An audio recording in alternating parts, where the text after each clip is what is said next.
Hello mga Bex! Welcome again to my ulam serye. For today's ulam nga, magluluto tayo ng chicken binakol.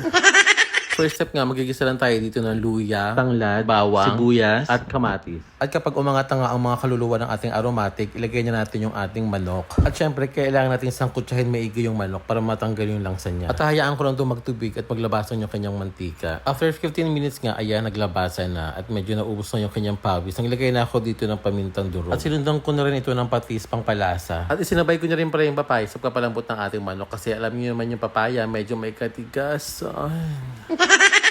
At tinakpan ko lang muna hanggang sa lumambot yung papaya. After 10 minutes nga, ayan, medyo malambot na yung papaya. Bago ko nga sabawan, inilagay ko muna yung red bell pepper. At saka yung chicken broth cube. Hindi nga ako naglagay ng sabaw dito kasi nga iba yung sasabaw natin, yung sabaw ng buko. Okay? At syempre, may kasamang naman ng buko yan. Sa mga hindi masyado nakakaalam kung saan sikat na recipe itong chicken binakol, sikat po ito sa Western Visayas tulad ng Iloilo at Negros. At ang medyo malapit na nga maluto, inilagay ko na syempre yung siling haba. Syempre, sinunod ko na rin yung malunggay. Sa mga nagtatanong pala kung ano yung binakol or binakol, sa salitang Ilonggo po yun or Hiligaynon. Ang binakol po ang ibig sabihin is pinalo. Kasi daw nung araw, pinapalo daw yung manok bago lutuin para lumabas yung dugo at yung lasa ng manok. Kasi daw nung araw, mahal yung mga pampalasa natin. So ayan na, luto na yung ating chicken. Binakol. B, hindi J.